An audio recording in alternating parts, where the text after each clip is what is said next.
بسم اللہ الرحمن الرحیم۔ سلطنت غلامہ سلیو ڈائناسٹی، اس کے بارے میں آج میں آپ کے لیے ویڈیو لے کر آیا ہوں۔ تو اس سے پہلے جو ہے وہ محمد بن قاسم کا سندھ پر حملہ، اور اس کے بعد سلطان محمود غزنوی یعنی غزنوی ڈائناسٹی، غزنوی دور حکومت، اور پھر غوری دور حکومت جو ہے وہ اس چینل پر اپلوڈ ہو چکے ہیں۔ تو انشاءاللہ اسی ترتیب کے ساتھ جو ہے میں نے ایک عہد کیا ہے اور ٹھان رکھا ہے کہ یہ 2024 تک جتنی بھی پاکستان ہسٹری ہے ان کی 1 بائی 1 جو ویڈیوز جو ہے اپنے چینل پر وہ اپلوڈ کروں گا، اور ایک مکمل ترتیب کے ساتھ۔ تو آج سلطنت غلامہ ہے جس کو سلیو ڈائناسٹی کہتے ہیں، جو 1206 میں جو ہے وہ شروع ہوئی تھی اور 1290 تک وہ رہی تھی۔ اچھا، اس کے بارے میں سلطنت غلامہ جو ہے اس کو کہتے ہیں۔ اچھا، اگر دیکھا جائے تو اس شاہی خاندان کو خاندان غلامہ کہنا اصطلاح کا نہایت ہی غلط استعمال ہے۔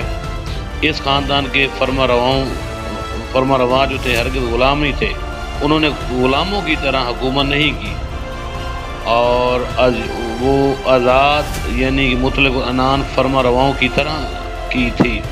حقیقت یہ ہے کہ اس خاندان کے فرما رواؤں میں سے صرف 3 سلاطین جو ہیں، 3 بادشاہ جو ہیں، وہ سلطنت اختیار کرنے سے پہلے غلام تھے۔ اور وہ 3 کون سے ہیں؟ وہ ہیں قطب الدین ایبک ہیں، شمس الدین التمش ہیں، اور ان کے ساتھ جو ہے تیسرے جو ہیں میرے خیال میں وہ بلبن ہیں۔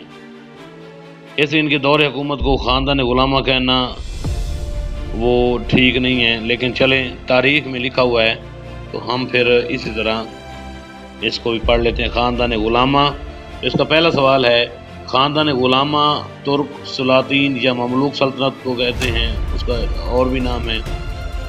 تو خاندان غلامہ کے پہلے سلطان کون تھے؟ قطب الدین ایبک تھے، اور 1206 سے لے کر 1210 تک رہے۔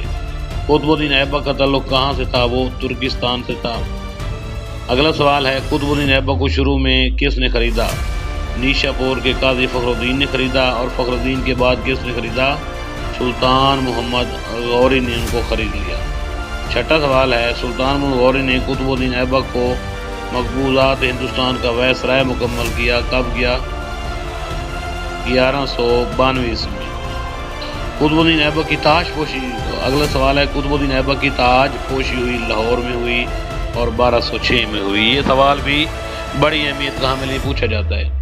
اگلا سوال ہے، قطب الدین ایبک نے 1192 میں دہلی فتح کرنے پر بنائی مسجد قوت الاسلام اور قطب مینار جو ہے وہ کب بنا؟ 1112 عیسوی میں۔ 1192 عیسوی میں 1192 عیسوی میں قطب الدین ایبک جو ہیں ایک مسجد قوت الاسلام بنا رہے ہیں اور قطب مینار بنا رہے ہیں۔ 10واں سوال ہے، قطب مینار کو بعد میں مکمل کس نے کروایا تھا؟ بعد میں التمش نے مکمل کروایا تھا، جو اس کے بعد اگلے بادشاہ آتے ہیں۔ اچھا جی، 11واں سوال ہے، دہلی جو کہ 7 شہروں پر مشتمل تھا، اس کے پہلے اسی کی بنیاد قطب الدین ایبک نے رکھی، جس کو نام دیا گیا مہر والی کا نام دیا گیا۔ اور 12واں سوال ہے، قطب الدین ایبک کی وفات گھوڑے سے گر کر ہوئی، تو وہ کیا کہہ رہے تھے؟ چوگان کہہ رہے تھے، اور کب ہوئی؟ 1206 عیسوی میں ہوئی۔ 13واں سوال ہے، قطب الدین ایبک کی وفات اور مقبرہ، تو وفات 1206 میں ہوئی اور ان کا مقبرہ جو ہے وہ لاہور میں ہے۔ قطب الدین ایبک کی وفات کے بعد اس کا بیٹا جو ہے وہ حکمران بنا، آرام شاہ جو ہے وہ حکمران بنا تھا۔ کون بنا تھا؟ آرام شاہ۔ اچھا، قطب الدین ایبک کے بارے میں اگر دیکھا جائے تو قطب الدین ایبک جو تھے وہ دراصل جو تھے وہ ترکستان کے تھے، اور نیشا پور کے قاضی فخر الدین نے بچپن میں ہی بطور غلام ان کو خرید لیا تھا، اور عین اسلامی قوانین کے مطابق اسے بیٹوں کی طرح بہترین تعلیم کے مواقع مہیا کیے۔ چنانچہ قطب الدین ایبک صاحب جو ہیں وہ تیر اندازی اور گھوڑے کی سواری میں لاسانی تھے، ہمت اور جرأت کی زندہ مثال تھے۔ اپنے آقا کے فوت ہونے پر ایک سوداگر نے ان کو خرید لیا، اور غزنہ میں سلطان محمد غوری کی دور اندیشی نگاہوں نے اس نوجوان بے مثل کو خرید لیا۔ اچھا، سلطان اس کی بہادری جو ان جوان مردی اور خلوص سے اتنا متاثر ہوا کہ اسے شاہی استبل کا قائم اعلیٰ مقرر کر دیا، اور اس کے بعد اچھا جی، اگلا سوال ہے وہ سوال نمبر 15 ہے، آرام شاہ کے بعد اچھا قطب الدین ایبک کے بعد جو ہے آرام شاہ تخت نشین ہوا تھا، جو ان کا نااہل بیٹا تھا، اور اس نے ریاست کو چلانے میں بڑی غفلت سے کام لیا تھا۔ اسی نااہلی کی بنیاد پر اس کی حکومت جو ہے اس کے ہاتھوں سے چلی گئی تھی۔ آرام شاہ کے بعد تخت نشین ہوا کون؟ شمس الدین التمش۔ تو یہ باقاعدہ طور پر قطب الدین ایبک کے بعد جو ہے اگر کہا جائے تو یہ ایک عظیم حکمران تھا۔ تو شمس الدین التمش قبیلہ البری کے سردار کا بیٹا تھا۔ اس کے بھائیوں نے اسے حسد کی بنا پر اسے بطور غلام بھیج دیا تھا، اس لیے ان کو یوسف ثانی بھی کہتے ہیں۔ خوش قسمت سے بخارا کے قاضی کی ملکیت میں آ گیا، جس نے اسے اچھی تربیت دی، اور اس کے بعد وہاں سے بھی فروخت ہو کر غزنہ پہنچا۔ شہاب الدین غوری کے دوربین نگاہوں نے اس کی خوبیوں اور خفیہ صلاحیتوں کو بھانپ لیا، اور باوجود یہ کہ اس کی قیمت 1 لاکھ جیسی خطیر رقم تھی، اسے خرید لیا گیا۔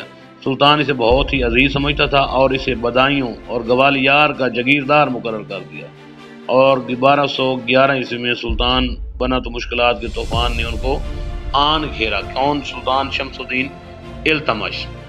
اچھا جی، 16 سوال ہے، شمس الدین التمش کا دور حکومت کون سا ہے؟ 1211 سے لے کر 1236 تک۔ یہ پہلے ہی بتایا میں نے، التمش قبیلہ کس کے سردار کا بیٹا تھا؟ قبیلہ البری کے سردار کا بیٹا تھا۔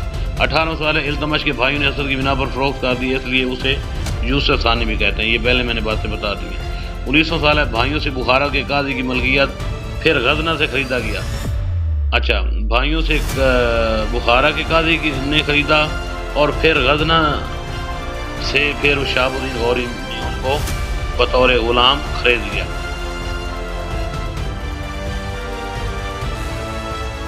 تو اب 20واں سوال ہے، التمش کو شہاب الدین غوری نے خریدا، 1 لاکھ روپے میں خریدا۔ اور 21واں سوال ہے، شہاب الدین غوری نے التمش کو جگیردار مقرر کیا بدایوں اور گوالیار کا۔ 22واں سوال ہے، التمش کے دور حکومت کا ابتدائی زمانہ تھا، مشکلات سے بھرپور تھا۔ خاندان غلامہ کے اصل بانی ہیں، ان کو کہا جاتا ہے سلطان شمس الدین التمش کو۔ 24واں سوال ہے، التمش خاندان غلامہ کا اصل بانی کیوں ہے؟ کیونکہ اس نے ایبک کی فتوحات کو مستحکم کیا۔ 25واں سوال ہے، جان نثار غلاموں کا دستہ بنایا، تو وہ بھی التمش نے بنایا۔ یہ التمش کے ہم کارنامے پڑھ رہے ہیں۔ 26واں سوال ہے، علماء کا قدردان اور انصاف پسند بہترین حکمران کون تھا؟ شمس الدین التمش تھا۔ زنجیر عدل نصب کرائی، وہ بھی التمش نے کروائی۔ التمش نے کون سی کرنسی جاری کی؟ سلور ٹانکا کرنسی جاری کی۔ اور 29واں سوال ہے، دہلی کو دارالحکومت بنایا، وہ بھی التمش صاحب نے بنایا۔ 26واں سوال ہے، التمش کی شادی قطب الدین ایبک کی بیٹی سے ہوئی۔ اور 27واں سوال ہے، التمش کی وفات کے بعد اس کا نااہل بیٹا حکمران بنا رکن الدین فیروز۔ جس طرح قطب الدین ایبک کی وفات کے بعد اس کا نااہل بیٹا آرام شاہ حکمران بنا تھا، اسی طرح التمش کی وفات کے بعد اس کا نااہل بیٹا رکن الدین فیروز بھی نااہل حکمران بنا تھا۔ تو سوال نمبر 28 ہے، رکن الدین فیروز کے بعد حکمران بنا تو رضیہ سلطانہ 1236 سے لے کر 1240 تک، اور رضیہ سلطانہ کے بارے میں کہا جاتا ہے کہ یہ بر صغیر میں حکمرانی کرنے والی پہلی عورت ہیں۔ تو ان کا دور بھی بڑا اچھا دور ہے۔ اگر رضیہ سلطانہ کے بارے میں کہا جائے تو تھوڑا سا میں آپ کو بتا دیتا ہوں۔ رضیہ سلطانہ کا جو نظام سلطنت تھا، رضیہ سلطانہ یا رضیہ سلطانہ تمام خصوصیات کی مالک تھی جو کہ ایک کامیاب حکمران میں ہونی چاہیے۔ سلطانہ نے پردہ کو خیر بات کہہ دیا، مردوں والا لباس پہن کر دربار لگایا کرتی تھی، اور فوج کی کمان خود کیا کرتی تھی۔ سلطانہ کا عورت ہونا ہی اس کی سب سے بڑی بدقسمتی تھی۔ ترک اور افغان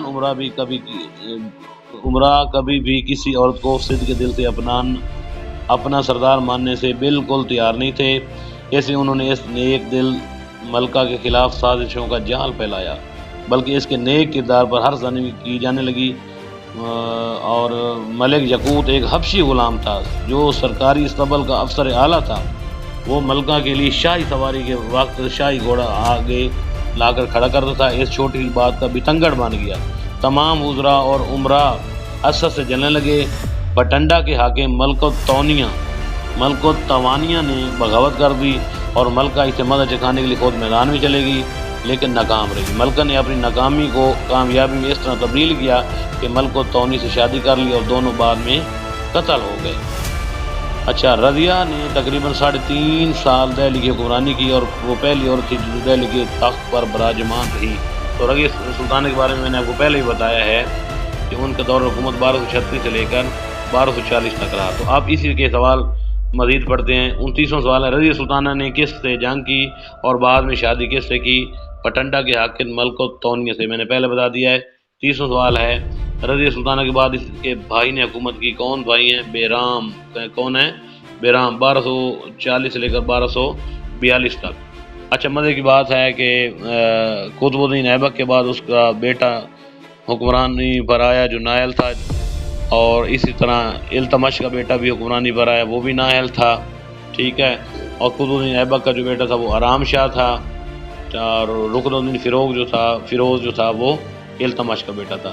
اور رضیہ سلطانہ کے بعد جو حکمران آیا وہ اس کا بھائی بیرام شاہ تھا، وہ 1240 سے 1242 تک وہ بھی نااہل تھا۔ سوال نمبر 31 ہے، بیرام کے بعد خاندان غلامہ کا بادشاہ بنا التمش کا پوتا الہ الدین مسعود۔ 32 سوال ہے، سلطان الہ الدین کے بعد بادشاہ بنا سلطان ناصر الدین، اور وہ کب سے کب تک رہا؟ 1246 سے لے کر 1266 تک۔ 33 ہے، سلطان ناصر الدین کس کا وزیر تھا؟ غیاث الدین بلبل کا وزیر تھا، اور بعد میں وہ 1246 سے لے کر 1266 کا حکمران بن گیا۔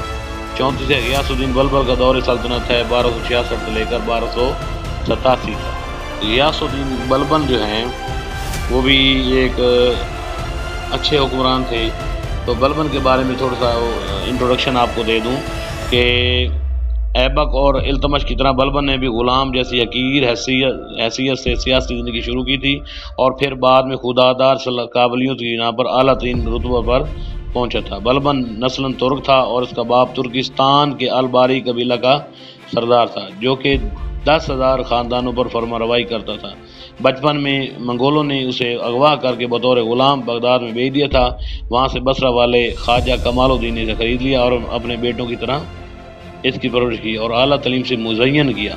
بعد قسم سے یہ پھر غلاموں کا کاروبار کرنے والوں کے ہتھے چڑھ گیا جو اسے ہندوستان لے آئے، اور التمش نے اسے خرید لیا اور استنبول میں بطور بہشتی کام کرتا تھا۔ اور التمش کی دور بین نگاہوں نے اس کے خفیہ جوہر دیکھ لیا اور اسے فوراً اپنے جانثار 40 غلاموں کے دستے میں شامل کر، جہاں اس نے اپنی وفاداری، انتھک محنت، شجاعت اور مردانگی سے التمش کو اتنا متاثر کیا کہ وہ سلطان کا داماد بن گیا۔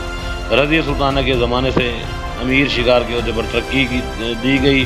سلطان بیرام اور سلطان مسعود کے دور میں اسے مزید ترقی دی گئی اور اسے ریواڑی اور بانسی کا جگیردار بھی مقرر کیا گیا کہ ان کو غیاث الدین بلبن کو 1245 میں جب منگولوں نے سندھ پر حملہ کیا اور اوچ میں غارت گری کا بازار گرم کیا تو ان کو کچل دینے کا سیر ابھی بلبن کے سر پر تھا۔ اس قابل رشک فتح کی وجہ سے اسے الغ خان یعنی مائٹی لارڈ کے خطاب سے نوازا گیا۔ تو اب بلبن کے بارے میں مزید سوال نمبر 35 وہ پڑھتے ہیں۔ تو یہ وہی سوال جو میں پہلے بتا چکا ہوں۔ خاندان غلام میں مائٹی لارڈ کے خطاب سے نوازا گیا غیاث الدین بلبن کو۔ 36 سوال ہے، بلبن نے 40 غلاموں کو دستہ تیار کیا تھا جو کہ بنایا تھا التمش نے، بلکہ بلبن نے 40 غلاموں کے دستے کو ختم کر دیا اور یہ 40 غلاموں کو دستہ التمش نے بنایا تھا۔ 33 سوال ہے، بلبن کے مزید کارنامے کون کون سے ہیں؟ فوج کے معاملات کے لیے دیوان عرض بنایا، جاسوسی کا نظام متعارف کروایا اور منگولوں کے خلاف پالیسی بنائی۔ 36 سوال ہے، التمش اور بلبن دونوں کا مقبرہ کہاں ہے؟ مہر والی دہلی میں۔ بلبن کی وفات کے بعد اس کا پوتا تخت نشین ہوا کیقباد، اور 17 سال کی عمر میں تخت نشین ہوا۔ اس کا پورا نام تھا معز الدین کیقباد۔ تو ان کے بارے میں کہا جاتا ہے کہ یہ مول اپنے خاندان غلامہ کے آخری بادشاہ تھے۔ اور 40 سوال ہے، جلال الدین خلجی نے کیقباد کو مروا کر سلطنت کی بنیاد رکھی۔ خلجی سلطنت کی اور اگلی ویڈیو میں ہم خلجی سلطنت کے بارے میں ڈسکس کریں گے۔ اور آخری سوال ہے آج کی ویڈیو کا، کیقباد کا دور حکومت کیا ہے؟ 1287 سے لے کر 1290 تک جو ہے نا یہ کیقباد کا دور حکومت ہے، اور کیقباد جو ہے مغل خاندان غلامہ کا آخری بادشاہ تھا۔ تو آج کے لیے یہ سوال ہیں، امید کرتا ہوں آپ کو پسند آئے ہوں گے۔ تو اگلی جو ہے ویڈیو وہ خلجی سلطنت کے بارے میں ہے۔ تو آج کے لیے اتنا ہی، اپنا ڈھیر سا خیال رکھیے گا۔ خدا حافظ۔